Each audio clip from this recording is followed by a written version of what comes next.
Madame la députée. Bien. La parole est à Monsieur André Villiers. Merci, Monsieur le Président. SKF est un groupe suédois, leader incontesté sur le marché des roulements de toutes dimensions. Il est présent dans 130 pays et compte 45 000 collaborateurs. Son chiffre d'affaires dépasse 8 milliards d'euros et s'il est confronté à une baisse de la demande, ses résultats restent solides puisqu'il augmente les dividendes par action. Or, la direction France du groupe vient de décider, lors d'une communication au CSE du 2 novembre, la fermeture définitive du site d'Avallon dans l'Yonne. Il s'agit de l'un des 7 sites hexagonaux du groupe. Ce sont 141 salariés permanents et 12 intérimaires qui se voient ainsi signifier l'arrêt de l'activité de leur usine à la fin de l'année 2022. Cette unité fait figure de centre d'excellence dans son domaine, celui des couronnes d'orientation de grande dimension. Sa renommée dans le monde n'est plus à démontrer, avec 95% de la production à l'exportation, dont les 2 tiers sont dédiés aux tunneliers. Le reste de la production est destiné aux travaux publics et à la défense. Flexibilité et adaptabilité ont été les maîtres mots dans la dernière période. L'entreprise a célébré 60 années de présence sur notre territoire, assurant du travail à 2 générations de ruraux dont la seule alternative était l'exode. 2008-2009 fut un moment difficile qui conduisit à une baisse des effectifs. Les efforts alors déployés par tous ont permis de redresser la situation. Au cours des 3 dernières années, l'activité a repris même si l'équilibre reste fragile.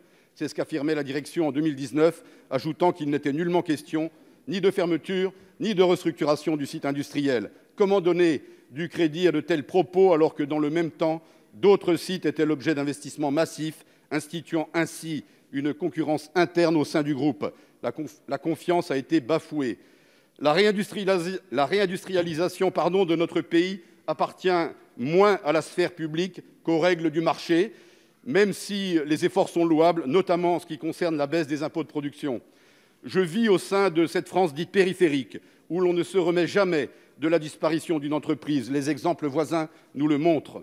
Combien de zones industrielles restent désespérément vides dans nos petites villes? Nous entendons que l'État jouerait à 1000 % son rôle de protection. La parole est à Monsieur Alain Griset, ministre délégué chargé des petites et moyennes entreprises.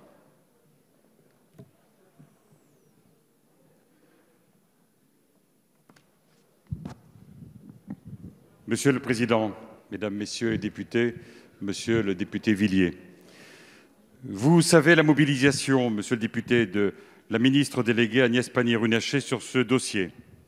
Nous comprenons l'émotion provoquée par l'annonce de l'entreprise SKF de la fermeture de son site historique à Avallon.